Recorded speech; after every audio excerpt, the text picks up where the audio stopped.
narrative. Yeah. Oh, yeah. Is it gone now? Yes. Yeah, so it was Henya is listening to a recording in the car of a story that you could know.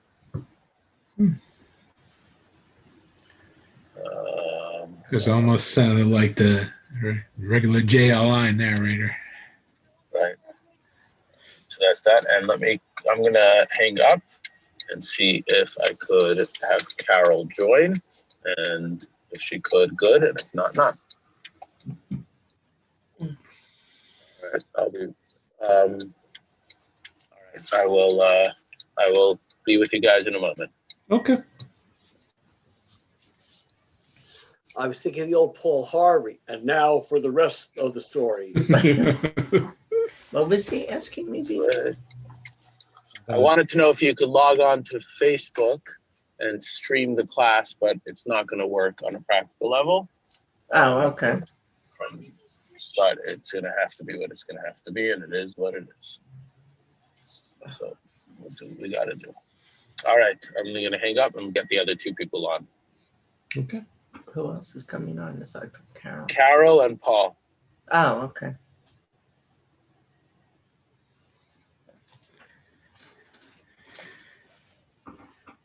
Can't wait for the surprise, huh? What? You can't wait 2 minutes. No. You must Guess know. not. I guess I'm impatient. Inquiring minds want to know. Yes, impatient. Uh-huh. Now, how's Mary enjoying her retirement? I'm sorry, say again? How's Mary enjoying her retirement? No, her last day is a week from Friday. Oh, okay. I thought she left the end of December. Okay. No, it's January 29th, and then the family's having like a little virtual retirement party on Saturday. Oh, nice. Saturday night after in the evening. Yeah, so bought a couple bottles of wine. We'll probably get some nice little dessert. I mean, it'd be good we'll have people on screen, but of course, it'd be nice if they could have been with us, but things being what they are. Yeah.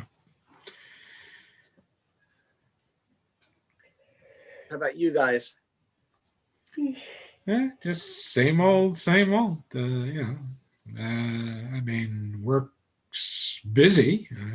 You know, it's, I guess, a little busier than usual at the beginning of the year. But that's about it. There's really nothing much we're doing. No, much better. I redid the back now. It's like a whole new chair. I'm sure it is, dear. Well, I told you, you just needed to figure out how to adjust it. Yes, well, I adjusted it and then got into that situation, which was throwing out my hip. No, but you should try it again now. I can't believe you dragged this one upstairs. Wasn't this one heavy? Yes, it is. Very heavy. But I had adjusted this so that I could sit on it. Well, all right. So Carol said she was able to get in. She said she's going to try to get in. And Paul said he's going to try to get in. Yeah, because right now it's just, from a video perspective, it's just the three of us. Mm-hmm. Yeah, all right. We'll see if they get in. If they have any issues, they'll let me know, I'm sure. Okay, Paul's coming in. Paul's in. Progress. Paul. Very good. And Paul's in and muted. Text her the address. Right, thanks, Cushy. No worries. I tried that before and it didn't go, you know. But here we are. Thank you. Hey. It doesn't look like Paul's doing customer service right now. We can wait. By the way, when I was working, I used to run a help desk. Oh, boy. So I'm used to. I know how this operates. Yeah. I've worked enough with help desks over the years when I was in IT. 1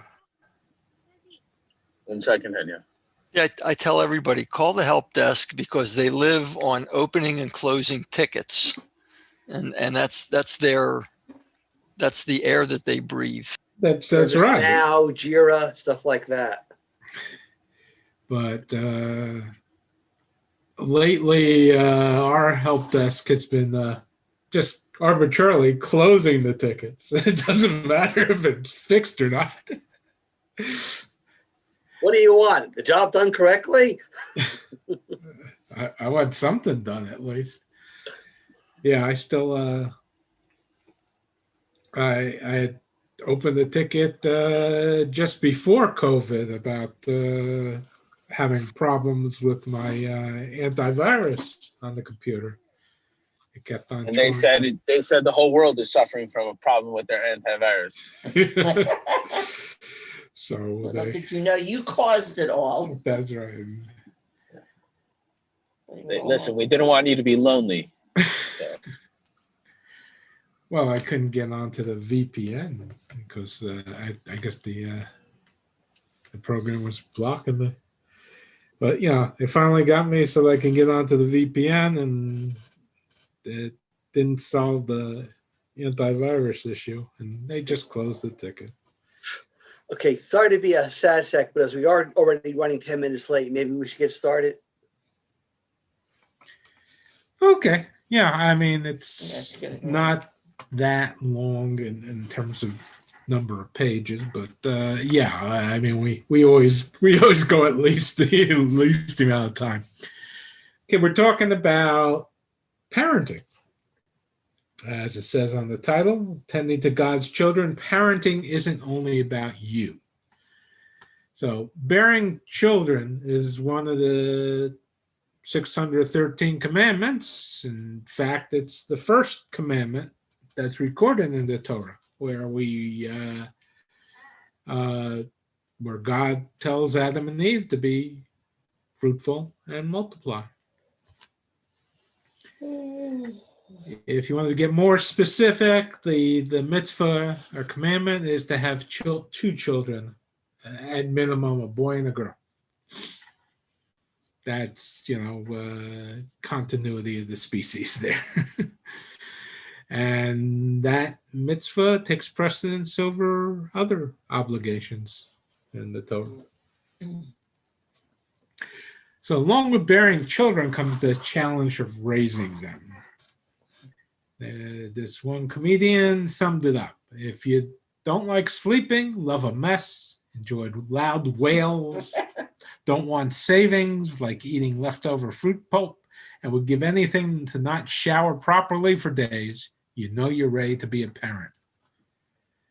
That could be equally true of a college student, except the fruit pulp, I guess. There are plenty of books on parenting, lectures, all sorts of information out there. But I don't think it answers the fundamental question: how does one find the strength to raise normal kids? In today's lesson, we'll look at a Torah perspective on the topic that will hopefully leave us, as they say here, invigorated and empowered to be better parents. Now we see on the slide, they're looking at the to-do list, and there's stuff on driving the kids to school, going to the zoo with kids, a lot of kid oriented activities there. Parenting is a top priority. Text 1a talks about the first scriptural mention of parent educating their children. In it, God's explaining why he cherished Abraham as the first Jew. Jerry, you can start off with us this time. I have known him because he instructs his children and his household after him that they should keep the way of God to perform righteousness and justice. Therefore, God will bring upon Abraham the blessings he spoke concerning him. So God's affection for Abraham stemmed from the fact that he educated his family, that he taught and inspired others, was more precious to God than any of the other accomplishments that Abraham had, or the tests that he overcame. And we move on to 1b and Paul. Okay, God cherished Abraham primarily because he instructs his children and his household. Now, the word instructs, yatzaveh, can also mean connects. In other words, all of Abraham's achievements pale in comparison to his instructing and connecting others as well, making them too meritorious. Okay, so if we have a child and by some miracle you find that groove, you find exactly what works for them, then you have another child. Well, doesn't often work. Again, the same thing. Every child's unique. It's true, and it's important because, God chose to create the first human being alone as opposed to the other species which he created in pairs, to send a message to all future generations. The message is that each person is literally an entire world, a unique creature that ought to be treated as such. The parent's attitude towards the child should be no different. Well, not too long ago, we talked about Jacob blessing Joseph's two sons. And when he went to lay his hands on the heads of Joseph's sons, he crossed his hands so that his right hand rested on the child on the left, and left hand rested on the child on the right. When Joseph tried to correct his father, Jacob responded, "I'm blessing them according to what each child needs." So why didn't they just switch the kids around? Why did he cross his hands that way? We learn from this the lesson in parenting. Don't move your child, move yourself. And in text 2, we have a story about King Solomon, as interpreted by the Malbim. He counsels parents and educators to treat each child as the individual that they are. And Carol, can you? Yeah, can you hear me? Very, very faintly. Okay, I'll try to speak louder. Train a child according to his way, even when he grows old. He will not turn away from it. Malbim, this means that education must be tailored to the student because every person is naturally adaptive to something else. Intellectually, some are sharp while others are more straightforward, and each needs to be taught accordingly. Or in skill set, each has their own particular niche where they can catch on easily and excel. An educator can identify these by examining what the student is naturally attracted to and strives for. Once identified, the educator must tailor their instructions according to each student's intellectual makeup and skill set. If one follows this approach, then even when he grows old, he will not turn away from it. However, if one educates a child without taking their unique natural inclinations into account, the instruction will fail the test of time. So you have these unique children, and the implication really for you as a parent is parenting is an ongoing learning experience. You're going to have to learn to adapt to your children. Even if you've done all the research, and as I said, blessed with success with one of your children, other children might be, and this is a quote from the sages, a world unto themselves. So parenting is a constant effort. And according to the Rebbe Rashab in text 3, one must assess their progress daily. And well, Just as putting on tefillin every day is a scriptural commandment incumbent upon every Jew, regardless of whether he is a great Torah scholar or simply a person, so too it is an absolute obligation for every Jew to dedicate time every day to thinking about his children's education. One must do everything in their power, and indeed more than what is in their power, to see to it that our children follow the path in which they are being guided. so the Rebbe Rashab is saying that raising children is no casual endeavor. You have to ask yourself, if you want to be a responsible parent, you ask yourself each day, what have I done for my child's advancement today? How can I best nurture each of my children in their unique way? Am I catering to each of my children as individuals? Those types of questions. And what you get out, what you put in. Making that effort, going beyond, as the Rebbe Rashab says, to focus on the struggles that your children are having and dealing with, and nurturing each in their own unique way. Much of the time, that'll result in healthy and well-adjusted kids and future adults, obviously. No amount of effort will guarantee success. I mean, we were just talking about that the other day, about people who that just have kids that just won't listen or go their own way and have their problems.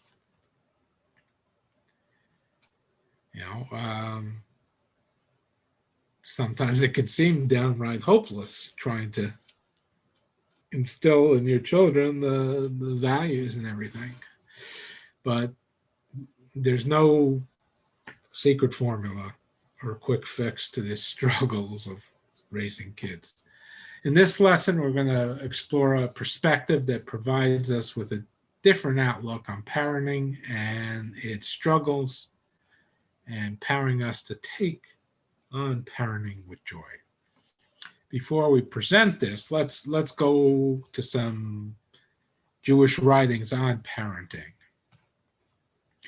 And the obligations of parenting, when parenting is discussed in the halachic writings, the legal writings, it's usually within the context of the responsibility of a parent to their child. Parents are mandated to take care of their offspring in all facets of their lives. And can we have text 4? I can do that one. One must begin educating their child from a very young age, training them to be wholesome.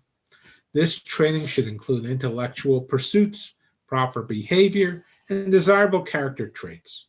It needs to begin early because whatever the child will be accustomed to from a young age will develop into strong habits and leave a great impression upon him or her for the rest of their lives. If the training begins at a later age, however, the habits will not become deeply embedded and with the passing years will eventually fade. Michael, who is Malbim? I don't recall us referencing him in any past lectures. Let's see. Do we have in the? No. Oh, okay. He's a commentator. Oh, Malbim? Yes. Yeah. The book. Okay. Yeah. So he was from 1809 to 1879. He was a rabbi, Hebrew grammarian, and Bible commentator. Born in the Ukraine, he served as a rabbi in several prestigious communities across Europe. And his fame reached as far as the Jewish community in New York, which offered him the position of chief rabbi of the city, which he rejected, actually. He's best known for his commentary on the entire Bible, which was unprecedented in its scope and thoroughness. And he placed great emphasis on explaining the precise meaning of every word in the Bible. So, okay, from the He's also 1800s. relatively contemporary then, because some of these sages have been, from ancient times where he was only like 2 centuries ago or a century and a half. Right, exactly. But we have Abraham Joshua Hirsch, is sort of contemporary as well. There are, commentaries did not die out. You have a Dean Steinsaltz, so who just recently passed.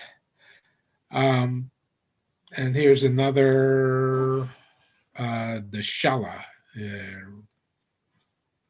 On text 5, one must begin to train and educate their child to develop good and upstanding character traits from the moment they begin to talk.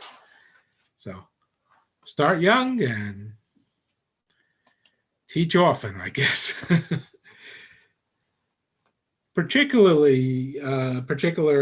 in Jewish law is teaching the duty of the father to train his children in their fulfillment of the commandments. According to the letter of the law, before the bar and bat mitzvahs, girls and boys have no biblical obligation to keep the mitzvot, the commandments, not even those of the Sabbath or kosher.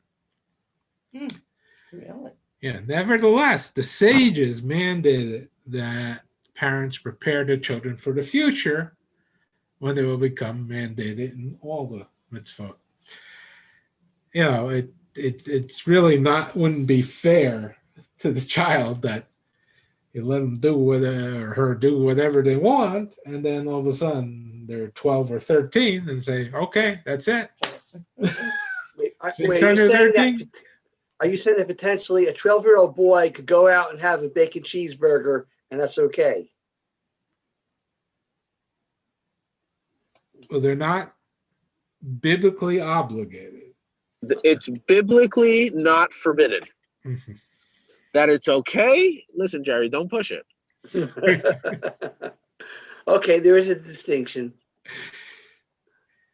And in text 6, we have the Alter Rebbe's, the Shulchan Aruch, and let's see. Yeah, I'll read. Okay. Okay. A father is responsible to educate his sons and daughters to observe all the commandments. Consequently, if he finds his child violating a commandment, he must ensure that they stop and make sure that they know it is improper behavior. The above applies even to rabbinic edicts. And the precise age in which a parent should begin this instruction is really subjective. It depends on the child and the complexity of the mitzvah or commandment and the abilities of the child. Example of a fairly simple mitzvah is lighting the candles for the Sabbath. Could we assume that probably not before 3? Because I thought even for the rabbi, for example, for his daughters, they weren't expected to start lighting the candles till they turned 3 years old. That's it. The Rebbe encouraged Jewish mothers to teach their daughters this act from as early as 3 years old. Exactly. Yeah. So until now, we've covered, some of the obligations of a parent to their child, but there's obligations that the parents need to do for their child. And that's text 7. And I think we're back to you, Jerry. Just give me a second to look at the slide and then I'll go to 7. Absolutely. Okay. There we have the girl lighting the candle. A father is obligated to circumcise him, to redeem him, to teach him Torah, to marry him off, and to teach him a trade.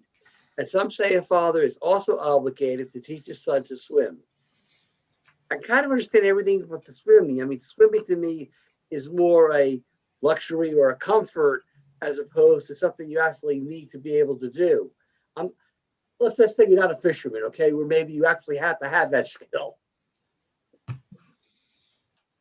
Yeah, I don't know if there's any more commentary on that. But that's, again, as some say. They didn't, some didn't, I guess some people didn't think that was the top, on the top five, so to speak. One of the obligations is in this week's Torah portion. It's the obligation to redeem the firstborn son. And let's go to the text. And Paul, please.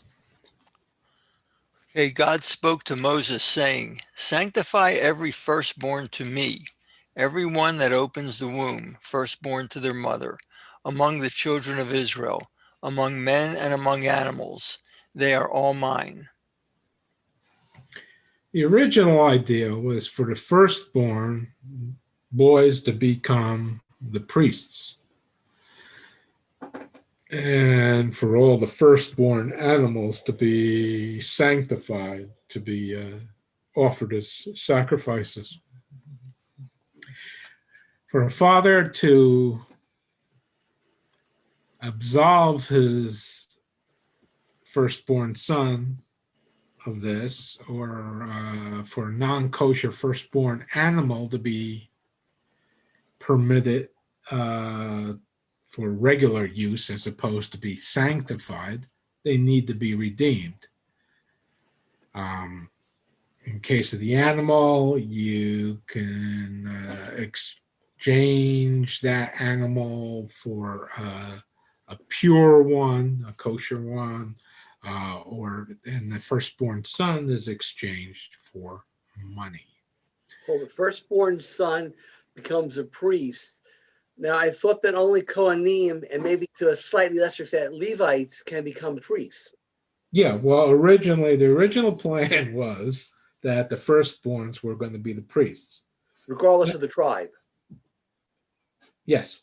Okay. That's correct. When we had the sin of the golden calf, all the tribes except Levi were sinned. So God gave that honor to the Levites. And it was a multi-pronged misbehavior. Also in Egypt, the firstborns staged a revolt prior to leaving the Exodus, because when the firstborns were dying, they thought they were next, and they weren't too excited with Moses. And there's we say that in the davening on Shabbos, we mentioned this, the firstborns making some trouble. But yeah, there was that and the golden calf and a few other things that altogether caused them to lose their Kohen rights. But the original plan was that every family would have their firstborn male would be the Kohen of the family. Now, when we do the blessings, and by the way, even today, a firstborn male needs to be redeemed from his potential Kohen status. It's called Pidyon Haben, in which you redeem the child, and you give a Kohen 5 silver coins to act in your stead. It still happens in the modern day. If you're a firstborn child, and if you're the firstborn and it didn't happen for you, and you do it, you still do it. We're good. Yeah, we're all taken care of. Vitals and everything. Yeah, that's so just FYI. My father was lucky that my mother was born from a Cohen family, but he was an Israelite, so saved 5 coins. 5 silver coins. Yeah. Yep. Good deal. And I married a Cohen because I was worried the first one would be a boy. I'm kidding. And so Rambam has the mitzvah codified here in text 9. And Carol, if you could. By a biblical positive command, What happened to each Israelite 18? We didn't get must there. redeem his son, the firstborn of an Israelite mother, as the verse states. Every firstborn belongs to me, and it is written, you shall have the firstborn of man redeemed. This duty is applicable everywhere and at all times. For what price does he redeem him? For 5 shekels, as the verse states. The redemption price for the child of 1 month is the equivalent of 5 shekels.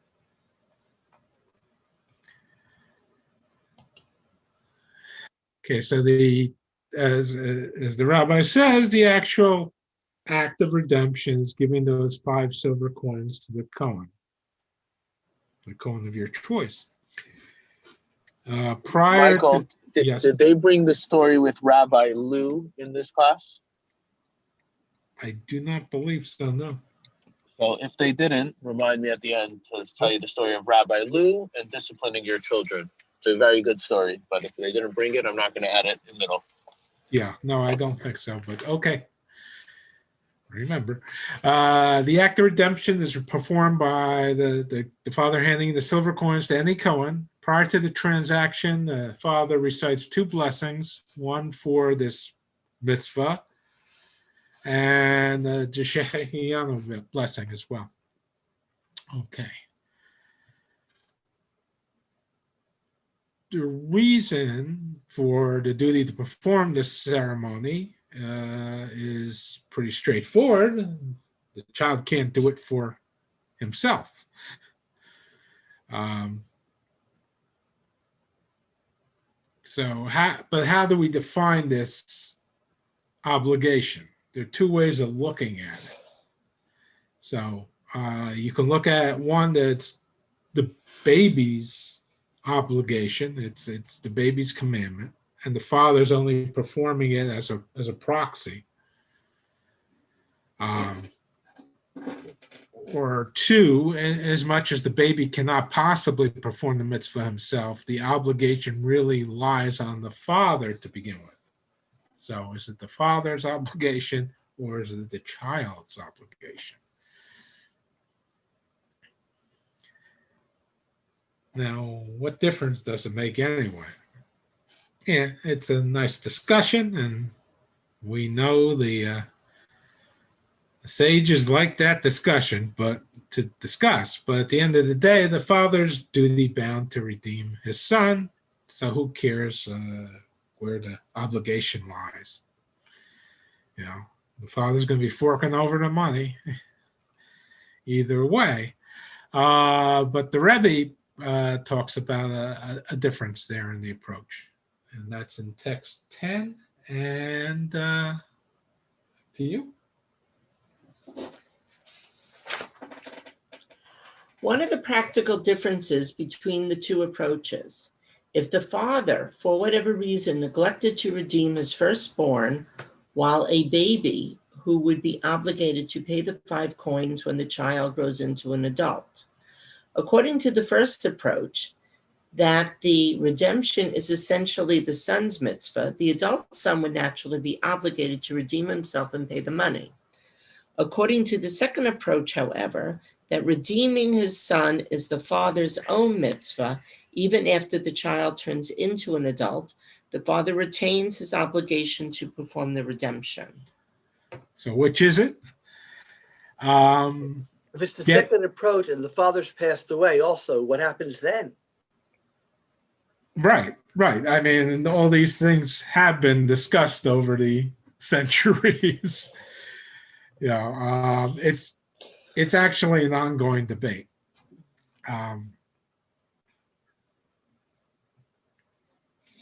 But the son can still do it himself. For the first approach, but in the second approach, he needs some sort of special dispensation to give him that right. Like you say, maybe, if the father passes away, then he gains that dispensation. So there's still discussions on it to this day. The conclusion that the Rebbe arrives at is it boils down to a disagreement between the two Talmuds. Now, when they wrote the Talmud, when they codified the oral law, there was a group in Babylon, the Academy of Babylon, that did it, and also in Jerusalem. So there's two Talmuds out there, and in some areas they differ. The Babylonian Talmud talks about the obligation to redeem a firstborn son rests on the father, with the obligation only falling on the son when the father fails to perform his parental duty. Certainly passing away could be a failure to perform that duty if he didn't do it before he passed. The Jerusalem Talmud maintains that the obligation is naturally upon the son to redeem himself, with the father only being responsible as long as the son is young and incapable of doing so. So this is, if someone asks you if you've ever learned Gemara, now you can safely say that you have, because we went through some of these scenarios here. Okay. Yeah. Does Chabad follow only one or only of the other Talmud, or they follow kind of a combination of both?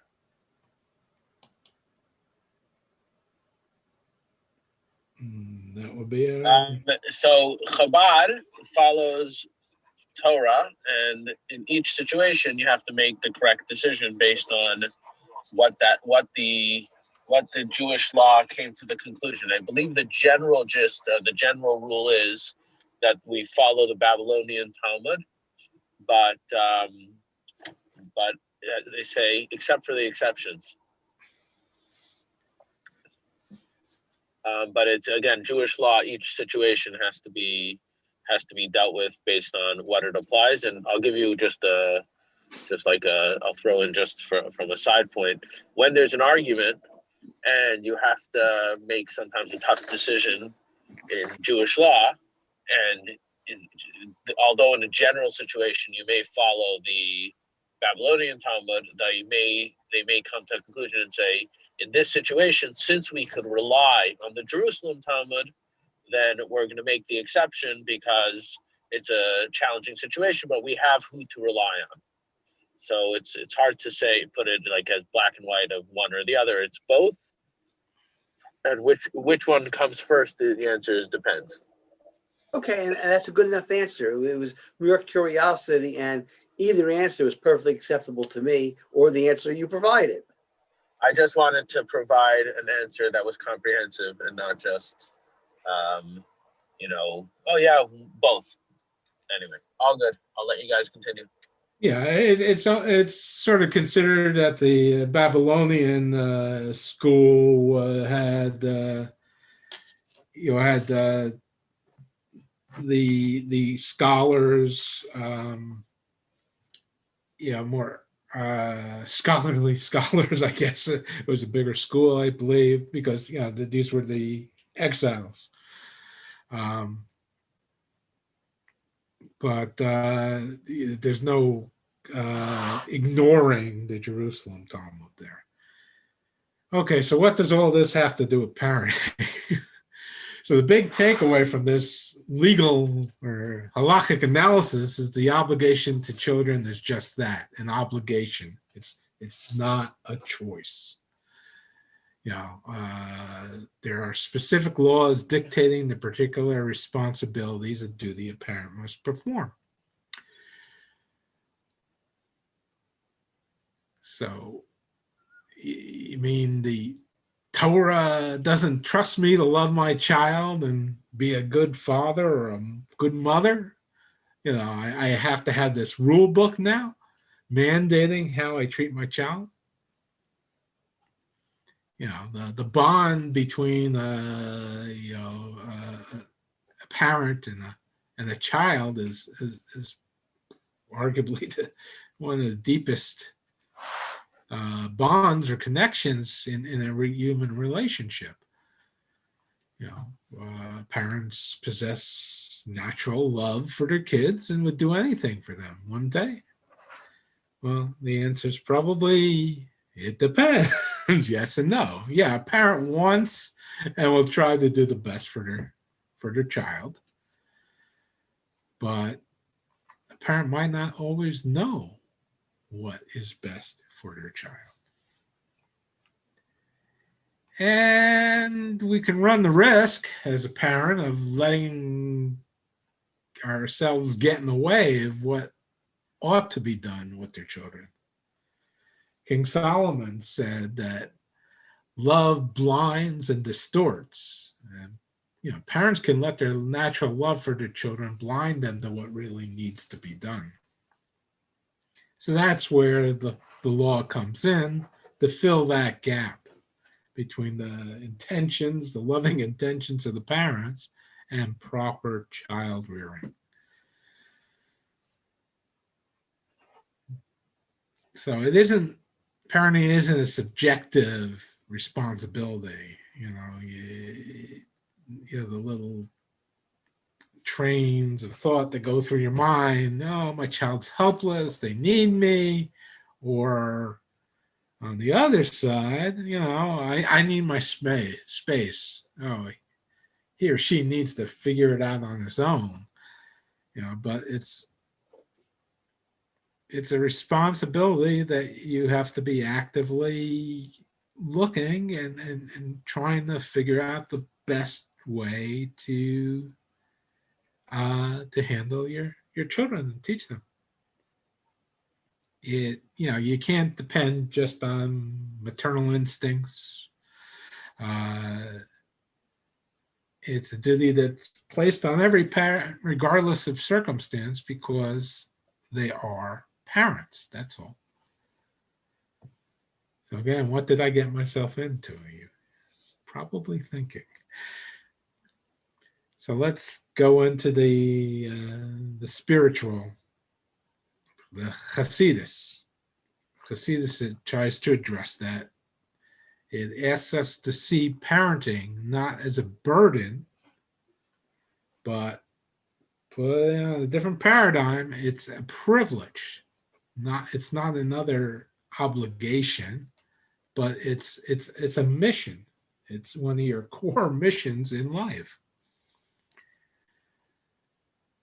You have to understand that our children are really God's children. The Torah itself talks about that in text 11. And you shall say to Pharaoh, so said God, my firstborn son is Israel. And I think there's a little bit more. No, I guess not. Okay, you're the children of God. According to the sages, it takes 3 to procreate. There's the mother, there's the father, and God. The Talmud tells us that honoring one's parents is akin to honoring God himself. Hold on, I don't want a threesome. Well, Too late. The way it is, and you'll see that in the next text, I think. Let's see. Oh, no. Yeah. No, I guess not.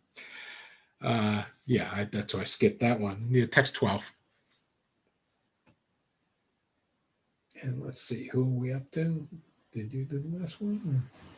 No, I didn't read the last one. Okay, so you're up. Okay. 12 I'm reading? Yeah. Okay. The sages taught there are 3 partners in a person's creation: the Holy One, blessed be He, the Father, and the Mother.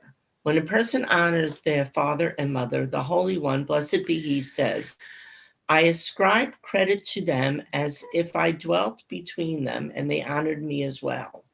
Rashi, there are 3 partners. Elsewhere, the Talmud explains, the man gives forth the white parts in the baby, The woman provides the red, and God provides the soul by breathing it into the baby.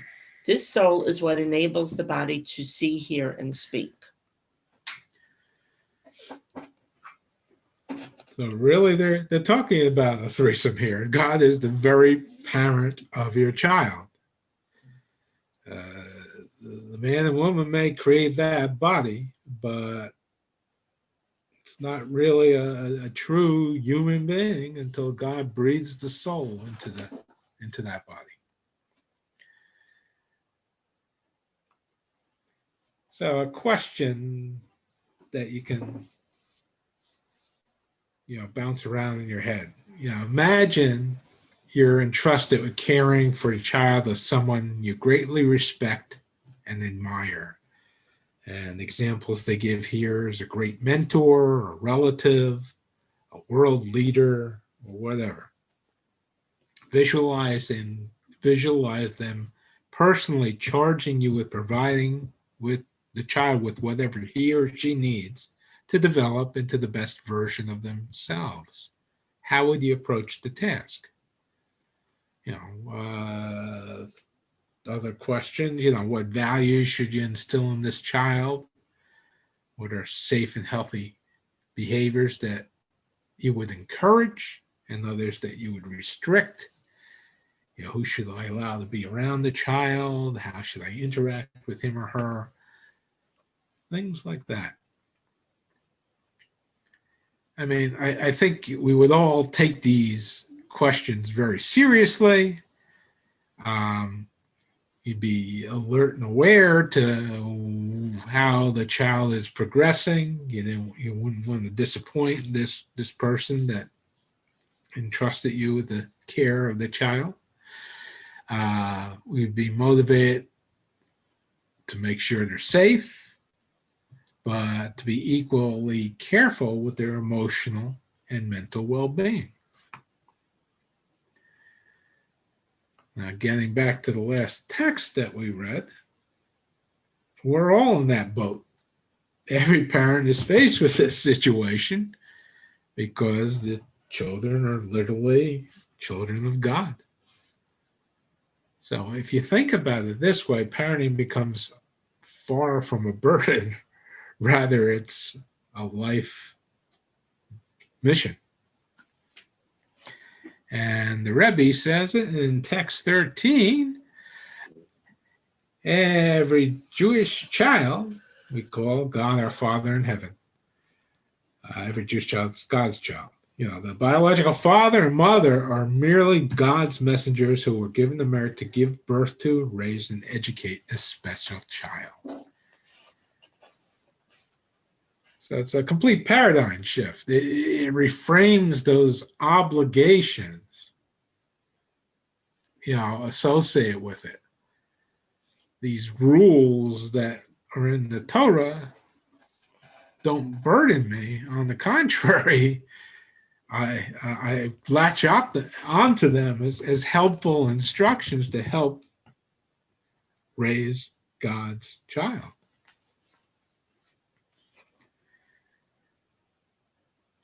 And another shift in this, in the paradigm shift, is how do we see ourselves as parents? We spoke of the legal view where the parent's it's an obligation, not a subjective responsibility.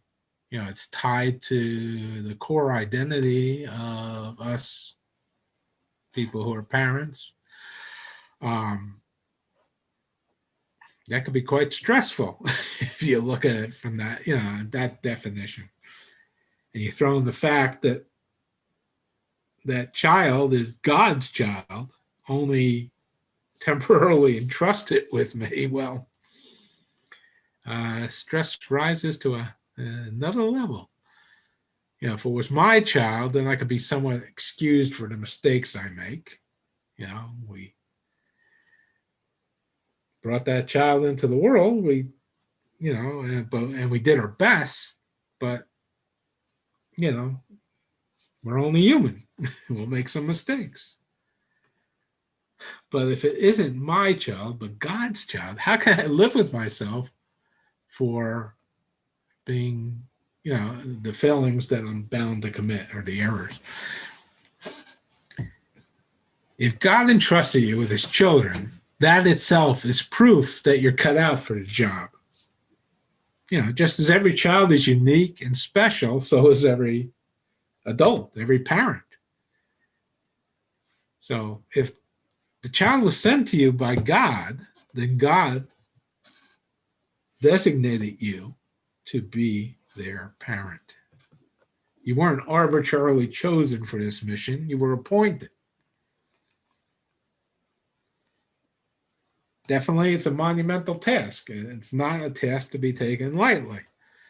Knowing that God himself personally appointed you means that you can rest assured that you have all the tools that you need to get the job done. You have the right personality, you have the right skills, temperament, and even, financial means to get the job done.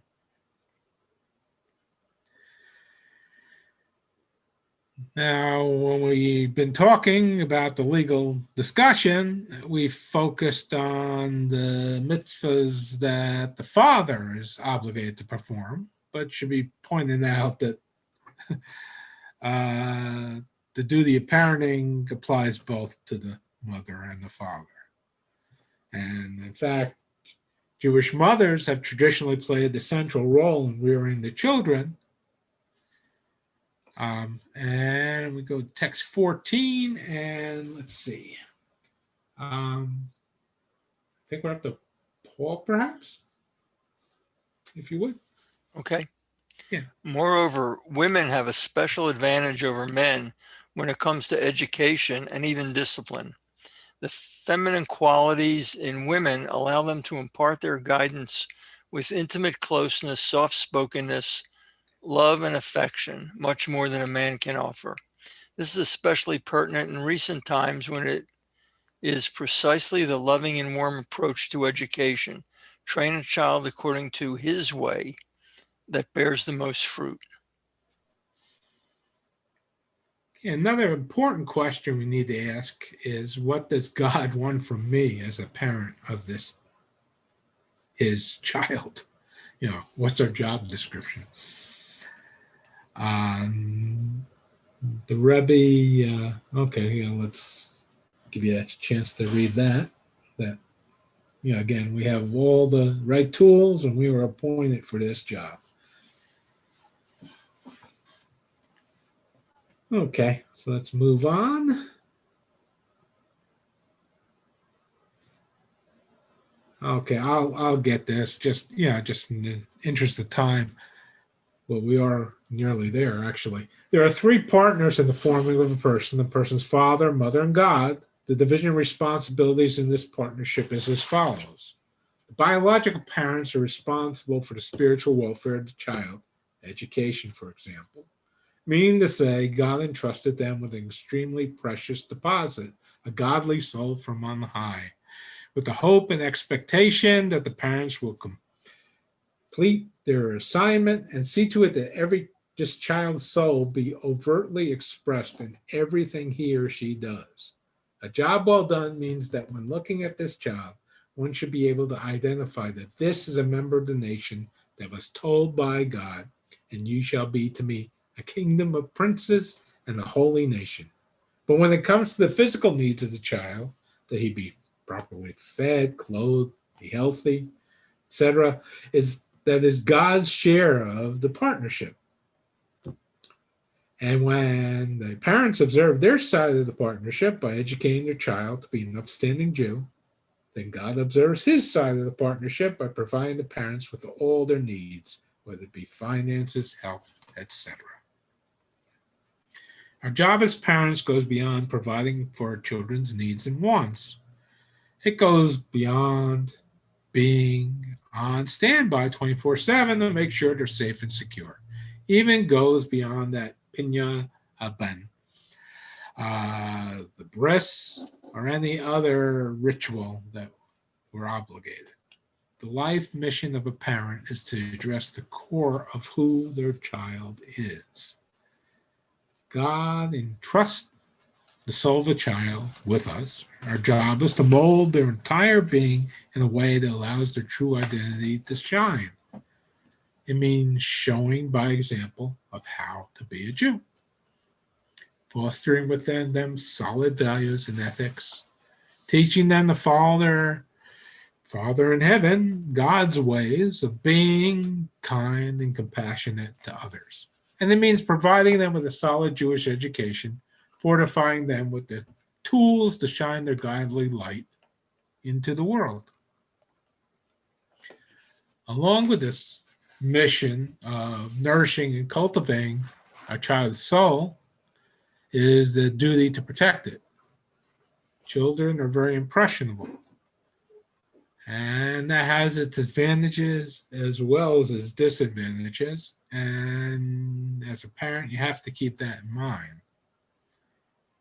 Humans are compared to trees. Just as a sapling can be shaped and molded much more successfully than a fully grown tree, the same is true with children and adults. Practically, this means that while a particular experience may have little to no effect on an adult, a child might be forever altered by it, both positively and negatively. To sum it up, we're caretakers of God's children. We need to see ourselves as capable nurturers and protectors of unique godly gifts to the world. Our job is to cultivate our young with ageless traditions and values while fearlessly protecting them from any outside influences that can hinder our efforts. And when we fulfill our end of the deal, God makes sure that we have everything we need to get it done. All the financial worries, the bills, the mortgage, basic needs are really God's part of the bargain. So let him worry about that. The financial realities, the worries is your choice. You don't have to worry, but you do because you're human. But you don't have to. That's all. Right. We can choose how we react to the situations that we're in. Can't necessarily change those situations. They are what they are, but how you react to them is your choice. Our focus should be on providing the spiritual substance that our child needs. And when we do our side of the deal, God will take care of the rest. Well, I guess this did get done on time. That was great. Thank you, Michael. This was a So good. I'll tell you a few things. Number one, I don't know about the religious side, but Sarah definitely thinks she's a princess. So progress. At least my Sarah, her robe says princess on it. So she says, I'm a princess. So, we made progress on that end. And that's exactly this quote about recognizing that they're God's children. Rabbi Lou was in a private audience with the Rebbe, and he turned to the Rebbe and he said, "Know what to do." He's a famous educator. He said in England. He's probably almost 80 now, and I heard this story from him directly. He said he turned to the Rebbe and he said, "I don't know what to do. I give my children petch. I give them I slap them when they misbehave, and I know that it's usually not a good thing to do. But what can I do? I get frustrated, and that's just how I react." So the Rebbe asked him, "What about when their friends are over and they misbehave? Do you slap their friends also?" So he says, "No, they're not my kids. My kids are."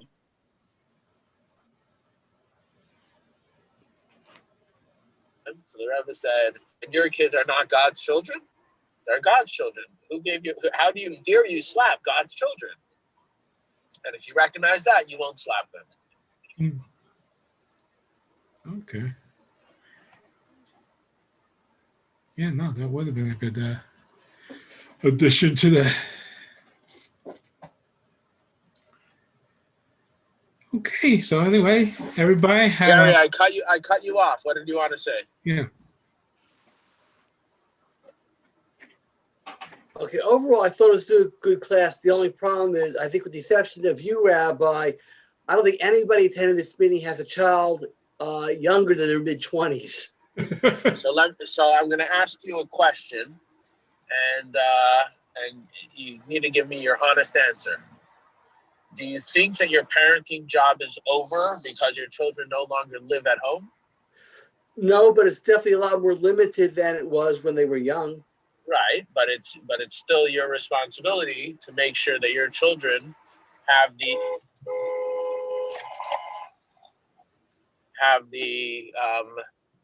you need to make sure that your children have the spiritual guidance and the values inculcated into them to the best of your ability, regardless of what age they are. And you may not be perfectly successful, but you can only do your best. May not. You know, and if you know I was talking with one of my siblings today. If you know someone who has a perfect life, you obviously don't know them very well, right? So if you know someone who found the perfect way to raise a child, you obviously don't know them very well.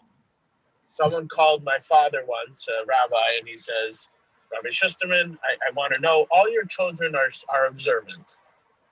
What's the trick? My father, thank God, has 11 children, and they all would be considered Orthodox Jews, at least to the outsider. So he wanted to know from my father, what's the trick? So my father said to him, I can't tell you what the trick is because I don't know. It's a blessing from God that they're all observant. He says, I can tell you what I did, what I think I did right.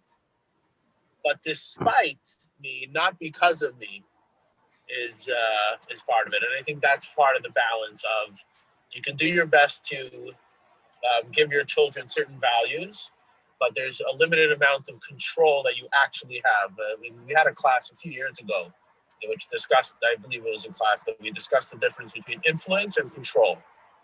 You can't control your children, and you can't put them in a box that they're going to end up a certain way. Like a tree that it's coming up Tu B'Shvat, right? So like a tree doesn't, if you've ever planted a tree and you've ever tried to grow a tree from the ground up, you can try to, you put the sticks on the side of it and you try to make it grow straight and start to lean this way, bend it that way. And there's a science to it, but there's also some trees that just don't cooperate. And you do your best, and I'm sure you have nachas from your children, and that they are where they are. And there's some, and amongst your children, some you have more nachas from what they do, and some you have more nachas from what at least they don't do that, or whatever. Everyone's got their own children and the own perks and challenges of each child, and each child is a blessing. And with every blessing comes the challenges with each blessing. And no matter how old they are, you're always going to be their parent, and you're always going to have an influence on the decisions that they make. And you hope and pray that you influence them to do the right thing, and you work on yourself to try to continue to influence them to do the right thing. Rant over. Agree.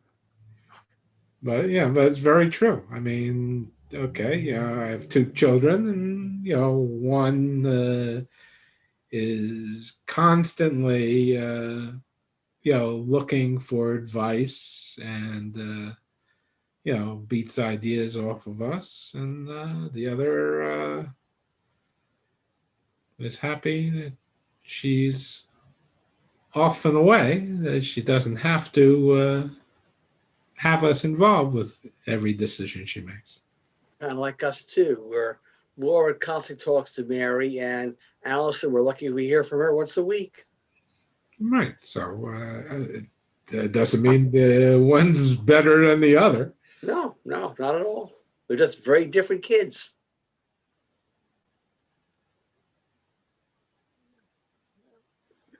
It's a joy. Like apples and oranges. Don't compare. Yeah. Right. Carol, if you're saying something, we can barely hear you. Oh, really? Can you either move the microphone closer to your face or increase the volume? I tried to increase the volume, and I noticed this time again you can't see me, can you? Can anyone hear Carol? 'Cause I know she's No. talking. That's decreasing the volume, I think. Really? Oh, darn. Well, I'll try harder next week because That's a little better, Yeah. volume-wise. I do like talking to all of you, and I do like to listen to everybody's opinion. So it's always interesting and fun. So next, And Carol, don't beat yourself up.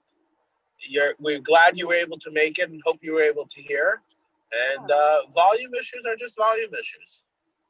Not always does the one who makes the most noise have the most wisdom.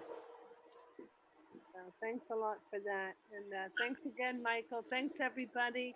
Okay. Talk to you next week. Yeah, Bye, hopefully Willie. All Yeah. right. Bye, Carol. next week. And next week, let's see. I guess we should have that. That's that. And is this it? Yeah, Beshalach. Healthy boundaries, the gravity of overstepping into the mundane. Sounds Okay. interesting. Interesting. It will be good. They Okay. never take bye. my Bye, titles. Okay, guys, I'm going to head out now. I see that I'm shown as host and Rabbi as co-host. So if I leave, that would still leave the session running because the Rabbi is the host, right? Sounds like a plan. Mhm. Okay. Everyone take care, and I'll see you guys next week. Okay, Very great. good. Thank you. Okay, I'm out as well. Thank you, Michael. See you Okay. next We will week. see you. Thanks for Very good. joining in. So. So the only thing I wasn't going to say